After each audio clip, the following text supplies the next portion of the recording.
কারণ ন্যূনতম ঈমান কবরে নিলেও লাভ আছে। এক ওয়াক্ত নামাজ যে পড়ে না, একটা রোজা যে রাখে নাই, একটু হজ করে নাই, যাকাত দেয় নাই, সাদাকা করে নাই, শরীয়তের কোনো বিধান মানে নাই, কিন্তু তার ঈমানটা কোনো কারণে নষ্ট হয় নাই, আলেমদের কথা শুনছে, ঈমানটা কবরে লয়ে গেছে। এমন সর্বনিম্ন ঈমানদারের কথা বলতে গিয়ে আল্লাহর রাসূল হাসছেন। হে রে আল্লাহ কত বড় জান্নাত দিবে, এটা বলতে যে হেসে দিছেন আল্লাহর নবী। সাহাবীরা জিগায়, নবীজি আপনি হাসেন কেন? আল্লাহর রাসূল বলে, আল্লাহর শান বলতেছি, মুমিন বান্দার প্রতি আল্লাহর মায়া দয়া এটা বলতেছি, আল্লাহ নিজেই হাসতেছে, এর লেগে আমি হাসতেছি। আল্লাহু আকবার কাবীর। নবীর কাছ থেকে এই হাদিস যে সাহাবী বর্ণনা করেছে, সেও বর্ণনা করার সময় হাসে। ছাত্ররা কয়, হাদিস বলতেছেন হাসেন কেন? কয়, নবী যখন আমাগরে বলছে তখন নবী হাসছে। নবী হাসছে কেন? আল্লাহ হাসছে এজন্যে। সেই ১৫০০ বছর আগে থেকে এই হাদিসটাকে বর্ণনা করার সময়, পড়ানোর সময় মুহাদ্দিসরা হাসে। বক্তা সাহেব যখন এই হাদিস বর্ণনা করে সে নিজেও হাসে। হাইসা হাইসা হাদিসটাকে বলে, কারণ এই হাদিসকে মুসালসাল বিযহিক বলা হয়। দুনিয়ায় যত মানুষ এই হাদিস বর্ণনা করেছে, হাইসা হাইসা বর্ণনা করেছে, অর্থাৎ এক জাররা ঈমান যে কবরে নিয়ে যাবে তাকে আল্লাহ তাআলা দোজখের আগুন থেকে বের করার জন্য নিজে অভিনয় করবে। আল্লাহ তাআলা ফেরেশতাকে বলবে, ফেরেশতারা জাহান্নামের ভেতরে একটা মুমিন দেখা যায়, ওই ছোট্ট মুমিনটারও আমার কাছে একটু দাম আছে, ওরে দোজখের মাঝখানে রাখো না, আমার কষ্ট হয়, ওরে জাহান্নামের কিনারায় টাইনা লয়ে আসো। ফেরেশতারা টাইনা এসেছে দোজখের কিনারায় নিয়ে আসবে। দোজখ বর্ডার ভিতরে, কিন্তু বর্ডার এরিয়ায় আছে। হাদিসে আছে আল্লাহ তাআলা তার লগে কথা বলবে। ওই ঈমান টুকের কারণে আল্লাহ নিজে বান্দার সাথে কথা বলবে। আল্লাহ বান্দাকে ডেকে বলবে, ও আমার ঈমানদার বান্দা, বান্দারে ভিতরে আসিলি, মাঝখানে তো তোর কষ্ট হয়েছে, এবার কিনারে আনছি। ও বান্দা, তোর কি আমার কাছে চাওয়ার কিছু আছে? আল্লাহ নিজে বলবে, তুই কি আমার কাছে কিছু চাসনি রে বান্দা? বান্দা আল্লাহকে বলবে, আল্লাহ দোজখের ভিতরে আগুনে থাকতে তো কষ্ট হয়, এটা বুঝেনি। ও আল্লাহ, বেশি কিছু আমি চাই না। দোজখের বাইরে যে একটা গাছ দেখা যায়, আমাকে দোজখ থেকে বাইর করে ওই গাছের ছায়া দিয়েছি, একটু যদি জায়গা দেন, তাহলে আপনার জাত, আপনার জালালের কসম করে বলতেছি, আর কিছু আমি চাবো না। আল্লাহ তাআলা বান্দাটা আবেদন পুরা করে বান্দাকে দোজখের আগুন থেকে বাইর করে গাছের ছায়ার নিচে জায়গা দিবে। এবার এই বান্দা গাছের ছায়ার নিচে বয়ে রয়েছে। আল্লাহ তাআলা আরাফে জান্নাতের বর্ডারে আরেকটা গাছ দাঁড় করাবে, আর বান্দাকে এই গাছ দেখাবে। তার মানে বান্দাকে আরো কিছু চাওয়ার জন্য লাইন আল্লাহ নিজে কইরা দিতেছে। এবার আল্লাহ জিজ্ঞেস করবে, এই বান্দা, আগে দোজখের ভিতরে ছিলি, এখন তো আরামই আছস, আর কিছু চাসনি? বান্দা বলবে, কি বলেন আল্লাহ, চাই না মানে? এখন যেখানে আছি এখানে দোজখের বাতাস লাগে, গরম বাতাস। তবে ওই যে জান্নাতের পাশে যে ছায়াদার গাছটা দেখা যায়, আপনার জাত আর জালালের কসম করে বলতেছি আমি, খালি যদি এই গাছ থেকে সরায়া আমারে ওই জান্নাতের কাছের গাছের নিচে একটু বসতে দেন, আপনার জাতের কসম আপনার কাছে আর কিছু আমি চাবো না। বুঝা চাইছস তো? কয়, জি আল্লাহ, আর জীবনে কিছু চাইতাম না। এবার জান্নাতের পাশে গাছের ছায়ার নিচে বান্দাকে আল্লাহ ফিরিস্তাদেরকে নিয়ে বসায়া দেওয়ার নির্দেশ করবে। এবার জান্নাতের বাইরে গাছের ছায়ায় বৈশা যখন জান্নাতের হুর গিলমান নাজ নেয়ামত দেখতে থাকবে, তেঁতুল খাইলে দেখলে যদি জিহ্বায় পানি আসে, বান্দাটা যখন জান্নাতের হুর গিলমান আর নাজ নেয়ামত গুলা সচক্ষে দেখবে, হের কিরকম পানি আইব। আল্লাহ তাআলা এবার বান্দাকে বলবে, বান্দা এতক্ষণ তো ইজ্জতের জাতের কসম খায়া খায়া চাইছে এ পর্যন্ত আসছস, আবার কিছু কি চাওয়ার আসেনি? তুই না একটু আগে বললি আর কিছু চাবি না, আবার কিছু চাস আমার কাছে? বান্দা বলবে, আল্লাহ কসম টসম করে এত কিছু কইলাম, তারপরেও একটা জিনিস চাই, বেশি কিছু চাই না আল্লাহ। ওই যে কি মনোরম সুন্দর জান্নাত দেখা যায়, এই জান্নাতের উপযুক্ত তার আমি না, তবে আপনি যদি ভিতরে একটু বসার জায়গা দিতেন, তার মানে ওই জান্নাতের ভিতরে আমার একটু বসার জায়গা দেন, এর চেয়েতে আর কিছু চাই না। আপনার জাতের কসম আর কিছু চামুন আপনার কাছে। আল্লাহর রাসূল বলেন, আল্লাহ তাআলা এই কসম খায়া 1 বিঘত জায়গা চাওয়া বান্দাটাকে সুবহানাল্লাহ বলার লেগে রেডি হয়ে বসে সুন্দর করে একটা সুবহানাল্লাহ বলেন। আল্লাহর রাসূল বলেন, এই বান্দা আমার উম্মতের সর্বশেষ জান্নাতি বান্দা, তাকে আল্লাহ তাআলা যে জান্নাতটা এবার দান করবে, তার জান্নাতটা হবে এমন পৃথিবীর 10 পৃথিবীর সমান।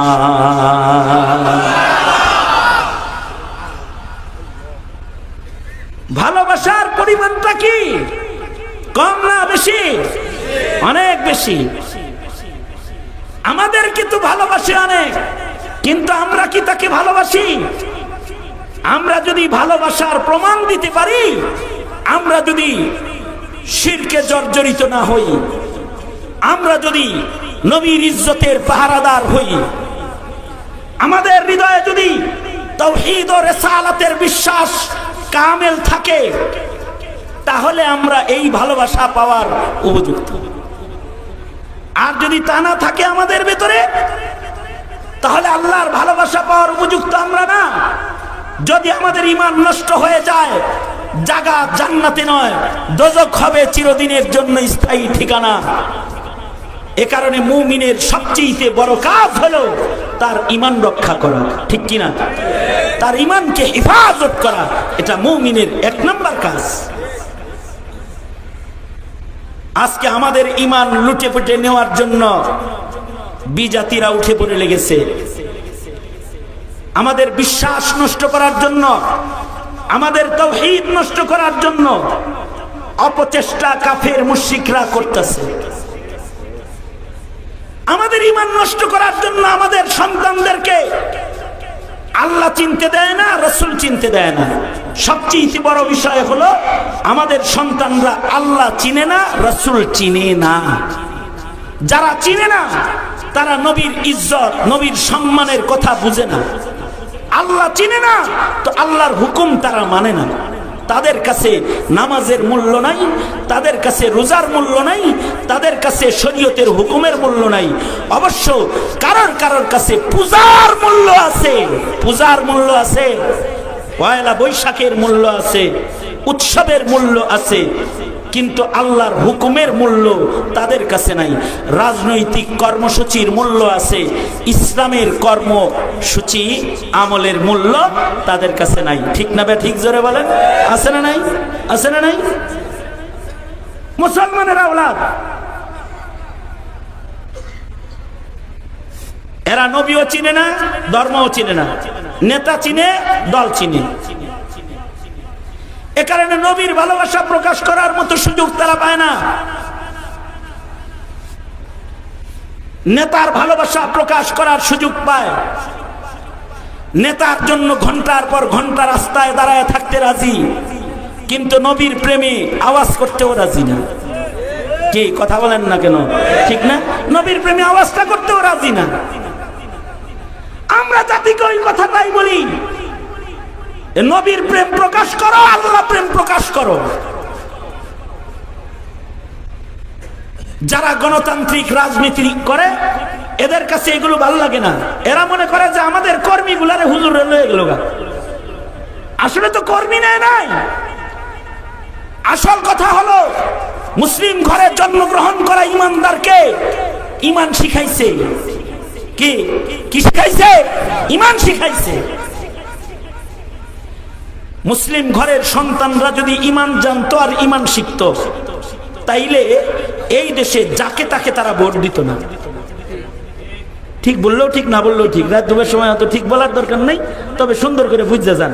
সেটা হলো এই, যদি ইমান জানতো আর ইমান চিনতো, তাইলে মুসলিম ছেলেরা বলতো যেই দল কাদিয়ানীকে কাফের ঘোষণা করব তাকে ভোট দিব, যেই দল নবীর ইজ্জতে হামলাকারী নাস্তিকের ফাঁসি দিবে তাকে ভোট দিব, যেই দল পর্দার উপরে হাত রাখে মুসলিম নারীর সম্ভ্রমে হাত উঠায় তার হাত ভেঙে দিবে যে তাকে ভোট দেব, যারা ইসলামের বিধানের মূল্যায়ন করে তাকে ভোট দেব। কথা বলেন ঠিক না ঠিক? জোরে বলেন। যদি ইমান জানতো আর ইমান চিনতো, তাইলে এই দাবি তারা করত। এই ইমান চিনে না, বুঝে না, বিদায়ী তারা বিএনপি করে, কিন্তু বিএনপি রে এটা কয় না, এই বিএনপি তোর দল কর্ম শর্ত আছে, সেটা হলো কাদিয়ানীকে অমুসলিম ঘোষণা করতে হবে। ঠিক আস্তে করে কোন, হ্যাঁ, কাদিয়ানীকে অমুসলিম ঘোষণা করা কি আমাদের জন্য ফরজ নয়? জোরে আওয়াজ করে বলেন, ফরজ নয়? আমরা তো সংখ্যাগরিষ্ঠ মুসলমানের দেশ, এই দেশে কাদিয়ানী থাকবে। আমরা বলি না কাদিয়ানীকে তারায়া পাকিস্তান পাঠায় দাও, কাদিয়ান পাঠায় দাও, তা বলি না। তবে আমরা অবশ্যই এটা বলি, হিন্দুরা যেমন হিন্দু পরিচয়ে থাকে, খ্রিস্টানরা যেমন খ্রিস্টান পরিচয়ে থাকে, আমাদের দেশে কাদিয়ানী থাকতে হলে মুসলিম পরিচয়ে থাকতে পারবে না, কাদিয়ানী পরিচয়েই থাকতে হবে তাদের। কে কথা বলেন আওয়াজ করে, ঠিক না বেঠিক? কেন কাদিয়ানী পরিচয়ে তাদের থাকতে হবে? এজন্য কাদিয়ানী পরিচয়ে থাকতে হবে। এরা মুসলিম পরিচয়ে থাকলে ওরা আমাদের মসজিদের শিরোনাম ব্যবহার করে, ওরা আমার মাদ্রাসার শিরোনাম ব্যবহার করে, ওরা মক্কা মদিনার শিরোনাম ব্যবহার করে। কথা বলেন। এটা ব্যবহারের মাধ্যমে মুসলিম, মূর্খ মুসলিম, যারা দিন জ্ঞান শূন্য মুসলিম, তাদের হৃদয়ে তারা মুসলিম স্বীকৃতি পেয়ে যায়। তারা মনে করে ওরা মনে হয় মুসলমান। অথচ কেউ যদি কাদিয়ানীকে মুসলমান মনে করে, তাইলে তার মুসলমানই নষ্ট হয়ে যায়, সে কাফের হয়ে যায়। ঠিক না ঠিক? যারা বলেন, কেউ যদি কাদিয়ানীকে মুসলিম মনে করে, সে কি হয় নাই? আওয়াজ করে এখন, আরো জোরে আওয়াজ করে আল্লাহরে সাক্ষী বানায় এখন। এমন কি যে কাদিয়ানীকে কাফের বলে না, সে কি? জোরে বলেন। সুতরাং আমি বলবো কাফের কাফের, আপনারা বলবেন কাদিয়ানীরা কাফের। কাফের কাফের, আওয়াজ করে বলেন, কাফের কাফের, কাফের কাফের। কারণ কাদিয়ানীকে কেউ যদি কাফের মনে না করে, তাহলে সে বেঈমান হয়ে যায়। কারণ আমার নবী শেষ নবী, কিয়ামত পর্যন্ত আমার নবীর পরে আর কোন নবী নাই। মা কানা মুহাম্মাদুন আবা আহাদিম মির রিজালিকুম ওয়ালাকির রাসূলুল্লাহি ওয়া খাতামান নাবিয়্যিন ওয়া কানা আল্লাহু বিকুল্লি শাইইন আলীমা। আমার নবী শেষ নবী, আমার পরে আর কোন নবী নাই।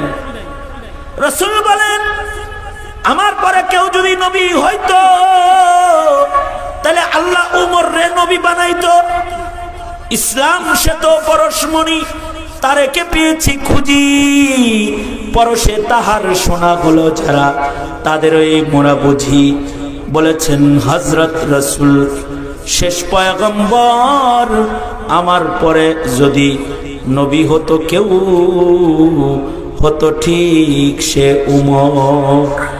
অর্থাৎ আমাদের নবীর পরে কেউ নবী হইলে মহান আল্লাহ উমরকে নবী বানাইতেন।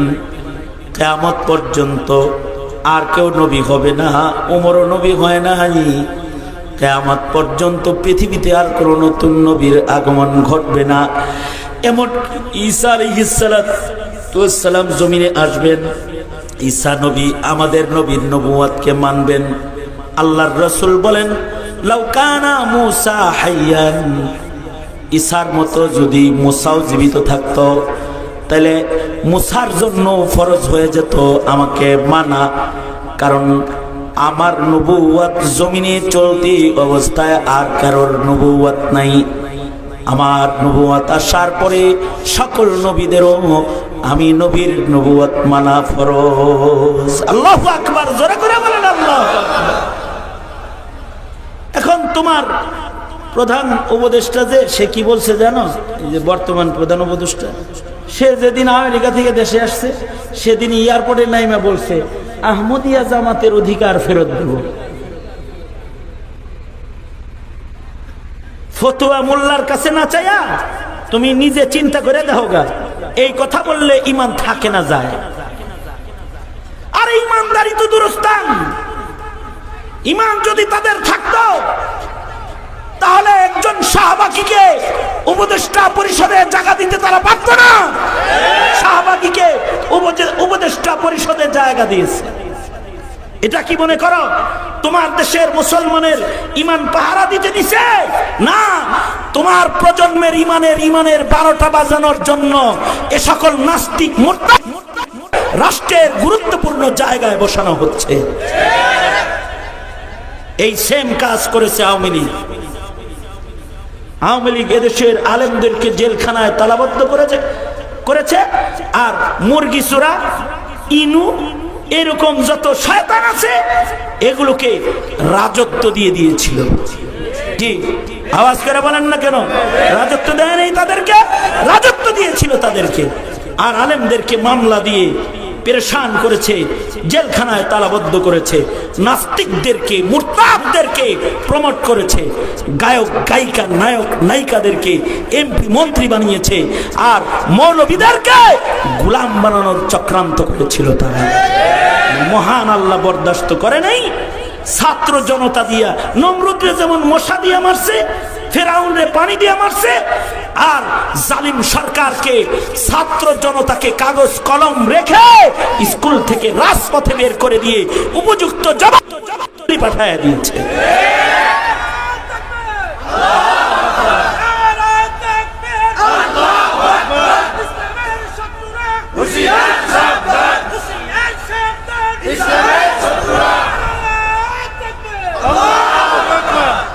এদেশের আলেম ওলামারা ধৈর্যশীল, বিশ্বাস করেন এখনো মোল্লার গায়ে যত ধৈর্য, সারা দুনিয়ার সব মুসলমানের ধৈর্য এক জায়গায় করলে মোল্লার ধৈর্যের সমান হবে না, হবে না।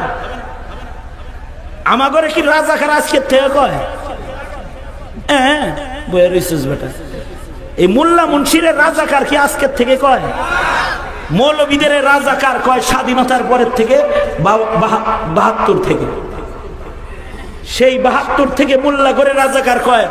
এ পর্যন্ত মৌলবীরা কারোর মাথায় বাড়ি দেয় নাই, রাজাকার বলে বিদায়। কিন্তু একদিন খালি রাজাকার কইছে, একদিন রাজাকার কইছে, আর 12টা বাজায় 13টা ঝুলাই দিছে, খাওয়ান পর্যন্ত খাইতে দেয় নাই। কত সুন্দর সুন্দর রান্না বাড়া করেছিল বলে খাবে, আন্ডা মাছ খান্ডা অনেক কিছু রেডি করেছিল খাইবার জন্য। এই সব ছাত্ররা যায় খাইছে, ওখানে যে দিল্লির প্রসাদ খেয়েছে, দাদি দিল্লির প্রসাদ খেয়েছে গিয়ে। আর মাছ তরকারি যা রান্না করছিল সব যায় ছাত্ররা খেয়ালাইছে। শুধু এইগুলা খাইছে তা না, হাসিনার বেডে জুতা শুদ্ধ যায় শুইছে, বেচারির হাঁসগুলা চুরি করে লয়ে গেছে, মাছগুলা পুকুর থেকে উঠে লয়ে গেছে, মুরগি লয়ে গেছে। একজনে বালিশ লয়ে যায়, কয় বালিশ বালিশ, গণভবনের বালিশ, পর্দা শুদ্ধা লয়ে গেছে, যা ছিল সব নিচে। এমনকি গণভবনের চতুর্দিকের ইট গুলাকে খুলে ফেলেছে। এখন কোন কেউ যদি গণভবন দেখতে যাও, যায় দেখবা গণভবনের চতুর্দিকের ডাবল ইটের গাঁথনি একটাও নাই, খুলে আলাইছে চতুর্দিক থেকে। আমার মনে হয় এই ছাত্রগুলা যদি হাসিনারে যায় ভিতরে বসা পাইতো তাইলে গায়ের চামড়া খোলা ফেলতো, তার চামড়া রাখতো না। কেন? কি অপরাধ? একমাত্র অন্যায় হলো আলেম বিদ্বেষী হওয়া, ইসলাম বিদ্বেষী হওয়া। একমাত্র অপরাধ। এদেশের শিক্ষা সিলেবাস থেকে সব সরায় দিয়ে ডারউইন, ট্রান্সজেন্ডার, সমকামিতা, গোমাতা প্রবেশ করায় আল্লাহ রাসূল শিক্ষা সিলেবাস থেকে সরায় গেছে। সুন্দর সুন্দর তাহাজ্জুদের বর্ণনার ভাষণ দিছে, ওপর দিয়ে ভানি ডালছে আর নিচ দিয়ে ঘোড়া কাটছে। আমরা বলেছি ট্রান্সজেন্ডার শিক্ষা দিও না। আমরা বলেছি ডারউইনের ভ্রান্ত মতবাদ পড়ায়ও না সন্তানকে। কেন পড়াও ডারউইনের ভ্রান্ত মতবাদ? ডারউইন পড়াইলে তো আমার ছেলেরা আল্লাহ ভুলে যাবে, আমার প্রজন্মের সন্তানদের দিলের ভেতরে আল্লাহর বিশ্বাস ঈমান থাকবে না, লা ইলাহা ইল্লাল্লাহ বলা ভুলে যাবে। কারণ ডারউইন পড়লে ওরা বুঝবে যে আমরা মানুষের বাচ্চা না, আমরা আস্ত বান্দরের বাচ্চা। কি কথা বলেন না কেন? আওয়াজ করে বলেন না কেন? মানুষ কি বানরের বাচ্চা? এই যুবক, আমরা কি বানরের বাচ্চা? তোমার তো বানরের বাচ্চা বানাইছে। প্রাণী বিজ্ঞান পড়ায় তোমাদেরকে আল্লাহ বিরুদ্ধে, আল্লাহর বিপক্ষে দাঁড় করাইছে। আল্লাহ কয় আমি হাত দিয়ে বানাইছি, খালাকাল্লাহু আদম বিয়াদি। আল্লাহ কয় আমি নিজের হাতে বানাইছি। ওরা কয় না, বান্দর থেকে লেস কইরা মানুষ হইছে। তোমার করে আল্লাহর বিপক্ষে দাঁড় করাইছে। তোমরা কি মনে করো আমরা প্রাণী বিজ্ঞান পড়ি না? আমাদের মাদ্রাসায় প্রাণী বিজ্ঞানের এত বড় বই আছে, যত বড় বই তোমরা চোখেও দেখো না। আল্লাহ দিলে বইয়ের নাম হায়াতুল হাইওয়ান, কিতাবের নাম কামালউদ্দিন দমেরি রহমাতুল্লাহ আলাইহি। প্রাণীর এমন কোন প্রাণী নাই যেটা নিয়ে তিনি আলোচনা করে নাই। কিন্তু তোমাদেরকে ডারউইন পড়ায়া, প্রাণী বিজ্ঞান পড়ায়া তোমাদের ঈমান নষ্ট করতে চায়। আর আমাদেরকে প্রাণী বিজ্ঞান পড়ায় আমাদের ঈমানকে মজবুত করেছে। আমাদের আকাবিররা ঈমানকে মজবুত করেছে। উদাহরণস্বরূপ হায়াতুল হাইওয়ানের ছোট্ট একটা তথ্য আপনাদের কাছে পেশ করি। হায়াতুল হাইওয়ানে অনেক পশু পাখির কথা আছে, এর ভিতরে কবুতরের কথা আছে। কবুতর, কবুতরের একটা সুন্দর খাসলত আছে। গোমায় গোমায় হুনলে কিচ্ছু মনে থাকবে না। দোনো হাত উপরে তুলো, মুরব্বীরাও তুলেন, হ্যাঁ সোজা করো, নাড়াচাড়া। ঘুম নাই তো? নারায়ে তাকবীর, নারায়ে তাকবীর, নারায়ে তাকবীর। অবশ্য আমার ওয়াজের বাজেট শেষ। বাজেট মানে হলো আমি লম্বা ওয়াজ করি না, 1 ঘন্টা করি। 1 ঘন্টা ইজ ফিনিশ, 1 ঘন্টা শেষ। এখন যা করব এটা হইল বোনাস। এত লম্বা ওয়াজ করার দরকার নাই তো। এত ওয়াজ করে কি করব? বেশি ওয়াজ করার দরকার নাই। খাইটা মারা কিছু কথা বলে দেওয়া দরকার সবাই রে। খাইটা বুঝো? হ্যাঁ, তোমরা টাঙ্গাইল, আমি মানিকগঞ্জ, খুব দূরে না। খাইটা মুগুর মারা, সুন্দর কথা কইছে। আর একটা ভাষা হলো কি, মুগুর মারা কিছু কথা বলা দরকার। এত ওয়াজ করে কি? ওয়াজ আমার চাইতে বেশি তোরা জানোস বেটা, তোর ওয়াজ শোনা দরকার আমার। যুবক ভাইরা, তোমাদেরকে আমরা বলি সামনের রাজনীতি কে কি করবে তার রাজনীতি হিসাব করে কড়াই গন্ডায় আদায় করে লইও। সামনে কার রাজনীতি তুমি করবে? তুমি কি কোনো নাস্তিকের দালালের রাজনীতি করবে? মুরতাদের দালালের রাজনীতি করবে?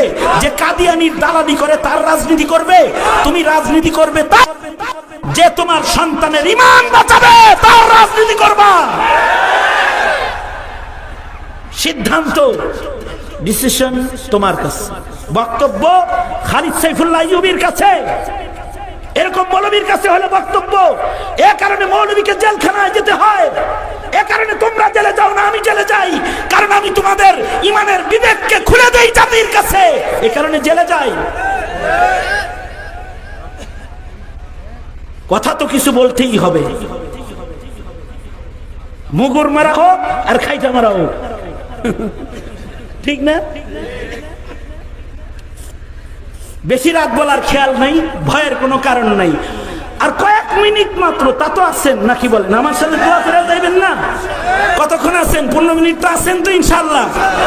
হ্যাঁ, কতক্ষণ আছেন? যদি 2 ঘন্টা হয়, যদি 3 ঘন্টা হয়, ফজর পর্যন্ত যদি হয়, তাও আছেন তো? আপনারা আছেন, আমি নাই। আপনারা ফজর পর্যন্ত থাইয়েন, আমি ফজর ইনশাআল্লাহ ঢাকা। আল্লাহ, কি কইতেছিলাম মনে আছে? স্মরণ করাইয়া দেন। হ্যাঁ, কবুতর, এতো শ্রোতা ভালো মাশাআল্লাহ। দুনো হাত আবার উপরে। ওই যে দেখে কে কে দিনে হাত তুলে নাই, এটি ঘুমাইছে। এই হাত তুলেছ নাই কে রে? হাত তোল। দুনো হাত পকেটে দিয়ে থুইছে আর আঘাত। কি সুন্দর করে দুনো হাত নাড়াচাড়া নাড়াচাড়া, জবান খুলে আল্লাহু আকবার। স্বাধীন বাংলাদেশ, স্বাধীন বাংলাদেশ, আল্লাহু আকবার। অভিনয় করলে কাজ হইব না, অভিনয় করবা ইস্কন দিয়া। স্বাধীন বাংলাদেশ, আসো খালি, আয়ো আও। আর কয়দিন পরে পরে কো আইতাছি, আয়া পড়ো না, খালি আয়া দেখো বিডিআর হত্যার বিচার হবে তোমার। আসো তুমি, সাতলার হত্যার বিচার হবে। আসো তুমি, রাজপথে গুলি করে আমার ভাইয়ের রক্ত ঝরাইছ, বিচার হবে। আসো বাংলার মাটিতে, আসো। কে ঠিক না? সুতরাং এদেশের মানুষের হক হুকুকের রাজনীতি যারা করবে, তাদের রাজনীতি করো। তোমরা কার রাজনীতি করবা আমার কাছ থেকে শিখালো। কিছু কিছু শিখাই, 2-4টা। তার ভিতরে একটা হলো, যেই এমপি বলবে আমি কাদিয়ানির বিপক্ষে, আপনারা আমারে ভোট দিয়েন, তারে ভোট দিও। কি বলবে? আমি কাদিয়ানিকে কাফের ঘোষণার ব্যাপারে আমার আন্দোলন চলবে, এটা যে বলবে তারে ভোট দিবা। হ্যাঁ, ডাইরেক্ট বলবা তুমি কোন দলের তা বুঝি না, কিন্তু তুমি কি ইমানের দলের কিনা সেটা আগে ক্লিয়ার করো, ফাইন্ড আউট করো, ক্লিয়ার করো। তুমি কি এই দেশে মুসলমানদের ক্ষতি করতে চাও? তুমি কি কাদিয়ানি বাদকে প্রতিষ্ঠা করতে চাও, নাকি ইমান বাঁচাতে চাও? এটা ক্লিয়ার করো আমাদের কাছে, তাছাড়া ভোট পাবে না। এটা বলে দিবা। আর বলে দিবা, 17 কোটি মুসলমানের মাটিতে, ইমানের ঘাঁটিতে কেউ যদি রসুলের ইজ্জতের উপরে আক্রমণ করে, তার মৃত্যুদণ্ডের কথা রাজপথে দাঁড়ায়ও বলবা তুমি, সংসদে দাঁড়ায়ও বলবা তুমি। কমিটমেন্ট রক্ষা করবা না তো সুতা খাবা। কি কি এরকম বলা উচিত না? কি লেগে বলবেন? মোল্লার লেগে না আল্লাহর লেগে না আমনের লেগে? আরে কি আর আল্লাহর লেগে আমনের লেগে বলবেন? আপনি আপনার ইমান বাঁচানোর জন্য বলবেন, আপনার সন্তানের ইমান বাঁচানোর জন্য বলবেন। ঠিক কিনা? যারা আওয়াজ করে বলেন।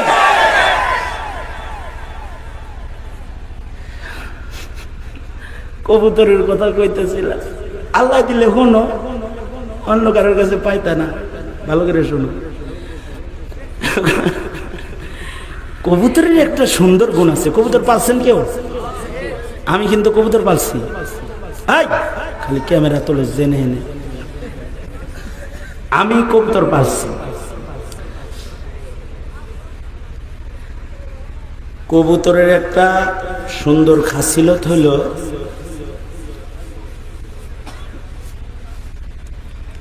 আর একটা কথা মধ্যাহ্ন দেখো দিন, মাঝখান দিয়ে একটা কথা বলে দিন। আল্লাহর ঘর মসজিদের ভিতরে মানুষের থাকা জায়েজ আছে? বাড়ি বানায়া বউ লইয়া করো কেমিয়া? কোন প্রাণীর থাকা জায়েজ আছে? কিন্তু একটা প্রাণী আছে, ওর আল্লাহর ঘর মসজিদে বউ লইয়া প্রেম করা জায়েজ আছে। এটা হলো হযরত ওয়ালা কবুতর দামাত বারকাতুহু। এই কারণে কবুতর যদি মসজিদের ভিতরে বাড়ি বানায়, তার বাড়ি ভাঙ্গা নিষেধ। ফিকহের কিতাবে এ নিয়ে আলোচনা আছে। কেন? কবুতরের ভেতরে নবী প্রেম আছে। গুহায় কাফেররা যখন রসুলকে মারতে গেছে, কবুতর তখন ডিম পেড়ে আল্লাহর রসুলকে আড়াল করে কাফেরদের দৃষ্টির থেকে এসে আড়াল করে রেখেছে। আল্লাহু আকবার জোরে করে বলো। ওর ভেতরে নবী প্রেমের ঈমান আছে। যাই হোক, এটা ফাঁক দিয়ে একটা সঠিক কথা বললাম। মসজিদে কোন প্রাণীর বাসা ভাঙ্গা নিষেধ? কবুতর। কবুতর কবুতরের বাসা মসজিদে ভাঙ্গা নিষেধ। আমি ওইটা আমার সাবজেক্ট না, আমি বলতে চাই যেটা, সেটা হলো কবুতরের একটা সুন্দর গুণ হলো, কবুতরের ডিম থেকে যখন কবুতরের একটা সুন্দর গুণ হলো, কবুতর যখন এক হাত তোলেন যাক না আছেন যে এটা বুঝাইতেছে আর কি, সোজা করে। কবুতরের একটা সুন্দর গুণ হলো, কবুতর যখন বাচ্চা ফোটে কবুতর নিজের বাচ্চাকে 3 দিন লাগাতার পাহারা দেয়। বাচ্চা হওয়ার পরে বাচ্চা রেখে কোথাও সে যায় না। 3 দিন। কয়দিন? কামালউদ্দিন দমরি রহমতুল্লাহ আলাইহি বলেন, এই 3 দিন কবুতর কি করে জানো?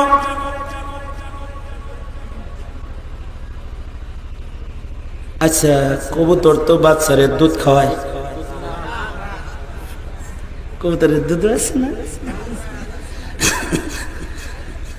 কবুতর বাচ্চাকে দুধ খাওয়ায় না তো 3 দিন বাচ্চাকে কবুতর কি করে? হযরত কামালউদ্দিন দমরি রহমাতুল্লাহ আলাইহি প্রাণী বিজ্ঞান পড়ায়।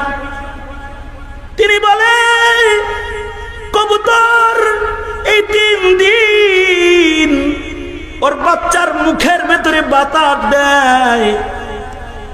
কারণ হলো কবুতরের পাকস্থলী যেটা, এটা জন্মের পরে টিউবের মতো এরকম লাগতে থাকে। যতক্ষণ পর্যন্ত পাকস্থলী না খুলবে ততক্ষণ পর্যন্ত ভেতরে খানা প্রবেশ করানো যাবে না। 3 দিন ভৈরা কবুতর নিজের বাচ্চার মুখে দম করতে থাকে, ফু দিতে থাকে, আর ওর বন্ধ পাকস্থলীকে ফু দিয়া ফুলাইতে থাকে। 3 দিন ফু দেওয়ার পরে এক সময় কবুতরের বাচ্চার বন্ধ পাকস্থলীটা খুলে যায়। খুলে গেলে মা বাহির থেকে খাবার নিয়ে বাচ্চার মুখের ভেতরে দিয়ে দেয়। বলুন তো ভাই,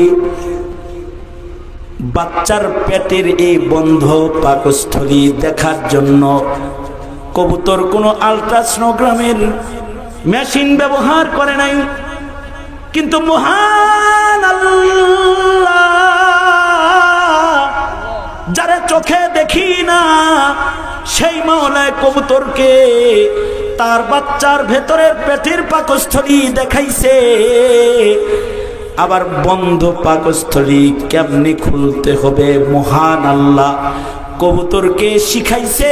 এ কবুতর দুনিয়ার কোনো ভার্সিটিতে পড়ে নাই, এই দুনিয়ার কোনো মানুষের কাছ থেকে সে শিক্ষা গ্রহণ করে নাই, রবের কাছ থেকে, অদৃশ্যের মালিকের কাছ থেকে শিক্ষা গ্রহণ করে নিজের ছোট্ট বাচ্চার পাকস্থলী খুলেছে।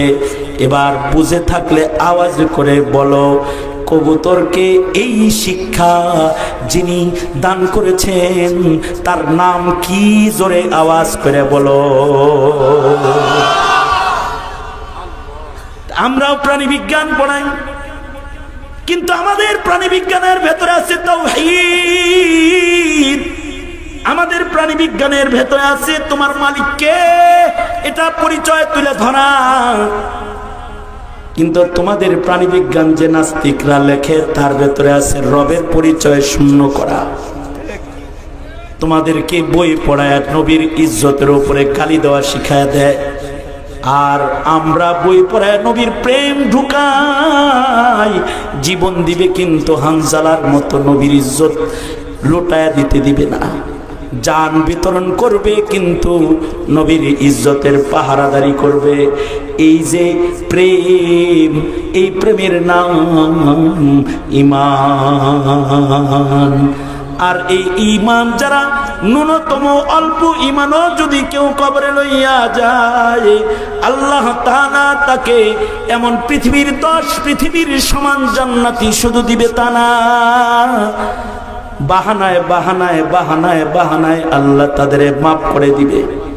এ কারণে তোমরা কালিমাওয়ালা যারা নামাজ পড়ো না, তোমরা কালিমাওয়ালা যারা রোজা রাখো না, তোমরা কালিমাওয়ালা যারা দাড়ি রাখো নাই, তোমরা কালিমাওয়ালা যারা 30 বছর গুনাহ করেছো, ও যুবক কালিমাওয়ালা 25 বছরের ভিতরে রবের হাজিরা সেজদা তুমি দাও নাই, ওযুটা পর্যন্ত শিখো নাই, 2 রাকাত নামাজের মাসাইল তুমি শিখো নাই, তোমার জন্য আল্লাহর রহমতের এক ঝাঁক কথা লইয়া আসছি, তোমার কানে পৌঁছায় দিলাম।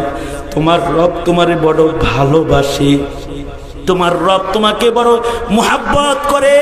যদি তুমি আজকে এই মাহফিলে এই গভীর রাত এখন বসে যদি চোখের 2 ফোঁটা পানি তুমি ছেড়া দিয়া তোমার রবের যদি বলবার পারো, আল্লাহ তুমি আমারে ভালোবাসো কিন্তু আমি তোমারে চিনি নাই, তুমি আমাকে মোহাব্বত করো আমি তোমারে বুঝি নাই, আল্লাহ গো আজকে তোমারে চিনছি, আজ থেকে আমি নামাজ পড়বো, আজ থেকে আমি রোজা রাখবো, আজ থেকে প্রতিদিন কিছু কোরআনের তিলাওয়াত আমি করব, আমার পেছনের গুনাহ তুমি মাফ করে দাও। তো আল্লাহ তাআলা বলে, কুল ইয়া ইবাদিয়াল্লাযীনা আসরাফু قل يا عبادي الذين أسرفوا على أنفسهم لا تقنطوا من رحمة الله إن الله يغفر الذنوب جميعا। তোমার জিন্দগি যত গুনাহ আছে সব আল্লাহ এক মুহূর্তে তোমাকে ক্ষমা করবে। শুধু তাই নয়, আল্লাহর রাসূল বলেন, উলাইকা ইউবাদদিলুল্লাহু সাইয়্যাতিহিম হাসানাত। আল্লাহর বাণী কোরআন নবী শোনায় কয়, তোর জীবনের যত কৃত গুনাহ আছে তোর মাওলা তোকেই এত ভালোবাসে, এখন যদি তার চিনা তুই তওবাটা খালি করতে পারস তো মহান আল্লাহ জিন্দেগীর সব গুনাহকে নেকির দ্বারায় পরিবর্তন করে আমল নামার ভিতরে উঠায়া দিবি।